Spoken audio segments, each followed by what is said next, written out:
పూరా లోకల్. అన్న ఏం పేరు? నమస్తే అన్న, నా పేరు పుష్పా కిరణ్ కుమార్, గ్రామం సామలవర్లింగోటం, మండలం నాంపల్లి, జిల్లా నల్గొండ వాసిని. నేను 2023 నుండి ప్రజావాణి స్టార్ట్ అయిన నుండి నేటి వరకు తరచుగా వస్తూ ఉన్నాను. 33 అప్లికేషన్లు పెట్టుకున్నాను. ఈ 33 అప్లికేషన్లలో ఏ అప్లికేషన్ కూడా ఈ నేటి వరకు పూర్తి న్యాయం అయితే జరగలేదు. ఇది ఏమవుతుందంటే మేము తరచుగా అక్కడ స్థానికంగా పెట్టుకున్న మన అధికారులు పెట్టుకున్న అప్లికేషన్లు సేమ్ వాళ్ళు పట్టించుకున్నందుకు ఇక్కడికి వచ్చి పెట్టుకోవడం జరుగుతుంది. ఇక్కడ పెట్టుకోవడం వల్ల ఏమవుతుందంటే ఒక మెసేజ్ వస్తుంది మనకు, అంతేగాని మళ్ళీ అదే అధికారులకు వెళ్తుంది. మళ్ళీ అక్కడ ఎటువంటి యాక్షన్ కానీ ఫర్దర్ యాక్షన్ కానీ జరగట్లేదు. ఇగో ఇక్కడ మీరు చూడొచ్చు, నేను నా ల్యాండ్ విషయంలో 8 సర్వే నంబర్లలో నేను భూమి విషయంలో నేను 8 అప్లికేషన్లు పెట్టుకుంటే ప్రతి ఆధారంతో సహా నేను పెట్టుకుంటే నాంపల్లి ఎంఆర్ఓ జి దేవసింగ్ గారు నా పైన తప్పుడు రిపోర్ట్ ఇస్తూ ఎటువంటి ఆధారం లేదని, ఎటువంటి పాత పానీలు లేవని నా పైన తప్పుడు రిపోర్ట్ చేసినారు. ఇక్కడ తప్పుడు రిపోర్ట్ చేసినప్పుడు నేను చిన్నారెడ్డి సార్ గారిని కలిసినప్పుడు చిన్నారెడ్డి సార్ గారు స్వయంగా రాసి స్వయంగా ఎండోర్స్మెంట్ చేసి మళ్ళీ ఎంఆర్ఓ గారిని కలవమని చెప్పారు. వెళ్ళి ఎంఆర్ఓ గారిని కలిసిన, కానీ ఎంఆర్ఓ గారు న్యాయం చేయలేదు. ఆ తర్వాత గాంధీ భవన్లో కూడా ప్రోగ్రాం పెట్టారు, ప్రజాభవన్. అక్కడ మన గౌరవ టూరిజం మినిస్టర్ జూపల్లి కృష్ణారావు సార్ని, మళ్ళా హెల్త్ మినిస్టర్ గారిని ఇద్దరిని కూడా కలవడం జరిగింది. వాళ్ళు చెప్పినా కూడా ఎవరి మాట వినకుండా నేటి వరకు మా ఎంఆర్ఓ జి దేవసింగ్ గారు నాకు నా భూమి విషయంలో కంటిన్యూ అన్యాయం చేస్తూ ఉన్నారు. అయితే ఈ విధంగా ప్రజావానికి మేము ఇప్పుడు మీరు అర్థం చేసుకోండి, పొద్దుగాల 4 గంటలకు లేచి 5 గంటలకు లేచి ఎన్నో ఆధారాలు సంపాదించుకొని అప్లికేషన్ తీసుకొని ఇక్కడికి వచ్చి మళ్ళీ అన్నీ సబ్మిట్ చేసి పోయినాక కూడా ఇప్పుడు నేటి వరకు కూడా న్యాయం జరగట్లేదు.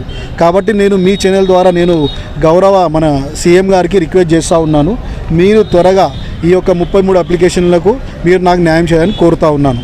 ఇక్కడ మీరు ఏం అంటే ఫర్దర్గా మీరు ఎంఆర్ఓ మీద ఎలాంటి యాక్షన్ తీసుకోవడానికి మీరు పోలీస్ స్టేషన్లో కానీ ఎవరిని సంప్రదించలేదా? నేను వారిపైన మన పిఎస్ నాంపల్లిలో మా యొక్క స్థానిక డిఎస్పీ గారికి, స్థానిక ఎస్పీ గారికి, ఈవెన్ ఇక్కడ మన డీజీపీ గారికి కూడా వారిపైన పిటిషన్ ఇవ్వడం జరిగింది. మరి అది కూడా దానిపైన మరి ఎటువంటి యాక్షన్ తీసుకుంటుందో పోలీస్ వాళ్ళు అది వాళ్ళపై రిక్వెస్ట్ చేస్తారు. ఎట్లాంటి యాక్షన్ తీసుకున్నారని పోలీస్ వాళ్ళతోటి ఫాలోఅప్ చేయలేదా? ఇంకా ఓన్లీ పెటిషన్స్ ఇవ్వడం మాత్రమే జరిగింది. దానిపైన ఫర్దర్ యాక్షన్ ఇప్పుడు ఏం తీసుకుంటారో ఈరోజు కూడా నేను అదే పెటిషన్ విషయంలో ఇక్కడ హోమ్ డిపార్ట్మెంట్లో నేను సబ్మిట్ చేసినాను. ఎంఆర్ఓ గారిపైన తక్షణమే యాక్షన్ తీసుకొని నా భూమి నాకు ఇప్పించండి నేను రిక్వెస్ట్ చేసినాను. మరి దానిపైన ఏమి యాక్షన్ తీసుకుంటారో ఫర్దర్గా చూడాలి. ఇక్కడ మీరు చూడవచ్చు, ఎంఆర్ఓ గారికి కంప్లైంట్ ఇది తీసుకుపోయి ఇచ్చేటప్పుడు మీకు సంబంధించిన ల్యాండ్కి సంబంధించిన అన్ని డాక్యుమెంట్స్ ఇవ్వలేదా?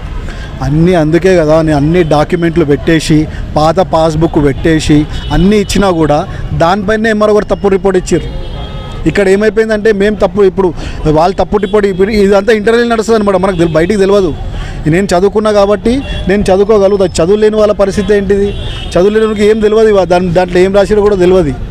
నేను అన్నిటికన్నీ పెట్టుకొని అన్నిటికన్నీ ఇచ్చినాక కూడా దానికి ఎటువంటి ఆధారం లేదు, ఏ పాత రికార్డు లేదని నా పైన కంప్లైంట్ చేయడము ఇది నాకు చాలా బాధ అనిపించింది. అంటే ఇప్పుడు దీనికి కారణం ఏంటి? ఇట్లా ఎంఆర్ఓ నిర్లక్ష్యం చేయడానికి మీకు ఎంఆర్ఓకి వ్యక్తిగత గొడవలు ఏమైనా ఉన్నాయా?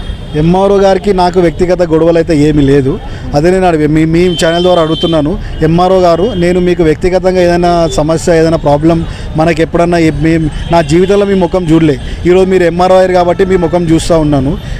నా పైన ఎందుకు ఇంత కక్ష పెట్టుకొని నాకు మీరు న్యాయం చేయట్లేదని మీ ఛానల్ ద్వారా నేను ఎంఆర్ఓ గారిని అడుగుతూ ఉన్నాను. అంతేకాకుండా మాజీ ఎంఆర్ఓ లాల్ బహదూర్ శాస్త్రి అని ఎంఆర్ఓ గారు ఉండే, నాకు మా కుటుంబపులు రాసిచ్చిన భూమి విషయంలో మా అక్క పేరు మీద చేయడం వల్ల దానిపైన స్థానిక కోర్టు నుండి ఆ యొక్క ఎంఆర్ఓ గారిపైన ఎఫ్ఐఆర్ చేయించినాము. అదొకటి కంటిన్యూ నడుస్తూ ఉన్నది.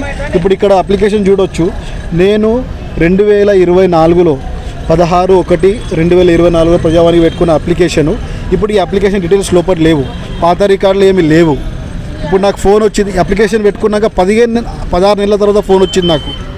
దానిపైన ప్రజల పాలన అని చెప్పి సీఎం రేవంత్ రెడ్డి గారు చెప్తా ఉన్నారు. మరి మీ వచ్చిన ప్రజలకు 32 సార్లు వచ్చినా అంటున్నారు. మీరు 32 సార్లు ఇప్పటివరకు ఎందుకు మీ ప్రాబ్లం క్లియర్ కాలేదు?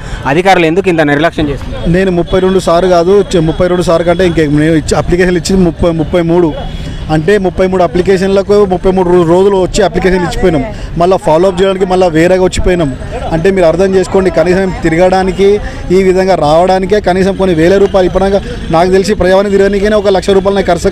ఆ డాక్యుమెంట్లు పొద్దుగాలు లేచి రావడం, బస్సు కిరాయిలు, తిండి గిండి 1 లక్ష రూపాయలు ప్రజావానికి రావడం వల్లనే ఖర్చు అయిపోయినాయి. కానీ నేటి వరకు ఎటువంటి న్యాయం అయితే జరగలేదు.